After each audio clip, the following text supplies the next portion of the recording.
नमस्कार। वार्तावा की टीम आज आई है अखिल भारतीय ब्राह्मण महासभा की बैठक में, जहां नवनिर्वाचित अध्यक्ष बैठक ले रहे हैं, अपने पदाधिकारियों का क्लास लगा रहे हैं। और आज हमें लग रहा है कि इस बैठक में जो एक विवादित बयान आईएएस अधिकारी का आया है मध्य प्रदेश कैडर के, उस पर भी चर्चा होगी। तो हम आते हैं और मिलते हैं नवनिर्वाचित अध्यक्ष और इस जिला के राम जेठमलानी, जी हाँ, वरीय अधिवक्ता आप आदरणीय पांडे जी, जो जिला के वकीलों में राम जेठमलानी की श्रेणी में आते हैं शाहबाद के लिए, वह भी इस बैठक में मौजूद है। तो निश्चित रूप से विवादित मामले पे कानूनी कार्रवाई की अखिल भारतीय ब्राह्मण महासभा तैयारी कर रही होगी। तो हम मिलते हैं और देखते हैं कि क्या कुछ आज बैठक में हो रहा है। सभा के वरीय पदाधिकारी जिला के सभी आज इस बैठक में मौजूद हैं और मौजूद हैं हमारे ब्राह्मण महासभा के अध्यक्ष महोदय भी। हम मिलते हैं। अखिल भारतीय ब्राह्मण महासभा के आप नवनिर्वाचित अध्यक्ष हैं, सिर मुड़ाते ही ओले पड़े और एक देश में बहुत चर्चित बयान रहा है एक आईएएस अधिकारी का, तो उस पर क्या कुछ करेगा अखिल भारतीय ब्राह्मण महासभा? नहीं, जो बयान आया है उसका यहाँ जो आज मीटिंग हो रही है उसमें घोर निंदा की गई और आगे की कार्रवाई हम लोग करेंगे। लेकिन ऐसा नहीं है कि कोई वो इस तरह का बयान देने वाला आदमी की मेंटल स्थिति ठीक नहीं है।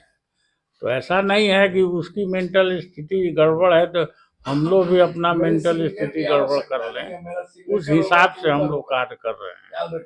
लेकिन जो भी बयान दिया है घोर निंदनीय है और अखिल भारतीय ब्राह्मण महासभा इसका के लिए निंदा प्रस्ताव पारित कर।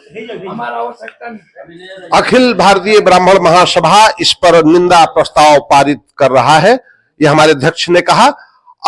इस जिला के नहीं, शाहबाद जिला के राम जेठमलानी समझे जाने वाले वरीय अधिवक्ता पांडे जी भी हैं और इस विवादित बयान पर गहन विचार विमर्श करने में अखिल भारतीय ब्राह्मण महासभा ने उनका भी साथ लिया है। तो हम मिलते हैं नरेंद्र पांडे जो वरीय अधिवक्ता हैं उनसे कि आज ब्राह्मण महासभा उस दिशा में क्या कुछ करेगा। एक लाइन मुझे कहना है, वह अपना दिमागी स्तर खो दिए हैं, वह कभी भी अधिकारी रहने लायक नहीं है, मस्तिष्क खराब हो गया है। उस सब बेटियों को बेटी समझें, जात पात की बात नहीं करें,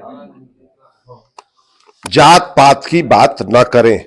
ऐसे वरीय अधिकारी, इस दिमागी संतुलन को रखने वाले वरीय अधिकारी अगर अपने होशो हवास में भी कोई कार्य किए होंगे तो निश्चित रूप से उसमें भेदभाव हुआ होगा। ब्राह्मणों के प्रति उनकी नजरिया बताती, उनका सोच होगा। तो उनके सोच, इस तरह के सोच रखने वाली आईएएस अधिकारी क्या माजरा है? उनका विनाश शुरू हो गया है। विनाश का प्रथम चरण है, अंतिम चरण वह स्वयं भोगेंगे। विनाश का प्रारंभिक चरण है। निश्चित रूप से हमारे जिला के अखिल भारतीय ब्राह्मण महासभा के वरिष्ठ रहे हैं आदरणीय, जिनके नेतृत्व में जिला हमेशा आगे बढ़ता है। तो हम उनसे भी पूछते हैं कि आज जो आईएएस का बयान है इस पर आप लोगों की क्या प्रतिक्रिया है? बहुत अच्छा विचार है। अपने जीवन की उन्होंने अंतिम अभिलाषा कर दिया है जिसका कोई महत्व नहीं, तथ्यहीन बातें कहा है। एक आईएएस अफसर को इस तरह की अशोभनीय बात नहीं कहना चाहिए। आईएएस अधिकारी को इस तरह की अशोभनीय बातें नहीं कहनी चाहिए। उनसे पूछते हैं कि क्या कुछ करेगा अखिल भारतीय ब्राह्मण महासभा। आपके चैनल को बधाई मैं इसलिए दूंगा कि आपका यह शब्द, आपकी यह वाणी और हम सबों की आवाज को आप राष्ट्रीय स्तर तक पहुंचाते हैं। यह हमारा एक बल का काम करता है और जहां यह लगता है कि आईपीएस अफसर ऐसा किया है जो कि पदेन पदाधिकारी है, हमको तो लगता है कि वो आईपीएस है नहीं, चपरासी उपरासी का काम करता होगा, कहीं प्रमोशन हुआ, प्रमोट करते करते करते करते आईपीएस पे पहुंचा होगा। उसकी मानसिकता अभी समाप्त हो चुकी है, मानसिकता उसकी खराब हो चुकी है, और खास करके ब्राह्मण के प्रति उसकी मानसिकता खराब हो चुकी है।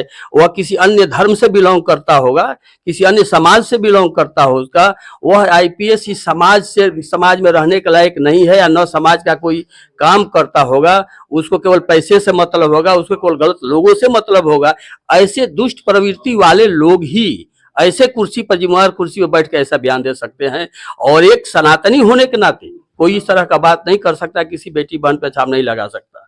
अब रह गई अखिल भारतीय ब्राह्मण महासभा की बात, तो मैंने ब्राह्मण महासभा की बात में कल परसों सारे लोगों से मिल करके यह बैठक हो रहा है, ये चर्चाएं चल रही हैं, और हमारा जैसा कि संस्कार है, हमारा जैसा कि स्वभाव है, हम उग्र नहीं होते हैं। अगर उग्र होते हैं तो जहां हम संस्कार कराते हैं वहां हम विनाश भी कराना जानते हैं, जहां हम शादी करते हैं वहां हम मरने के बाद उसका काम भी श्राद्ध भी करा लेते हैं।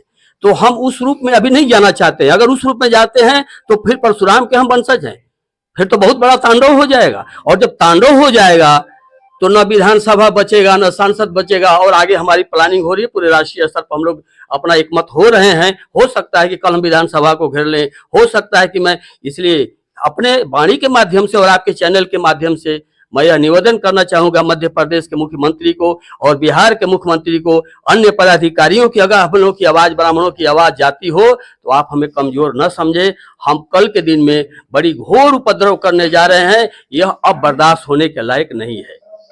वह श्राद्ध भी कराता है, कहीं ना कहीं आक्रोश साबित करता है कि ब्राह्मणों के दिल में आक्रोश है।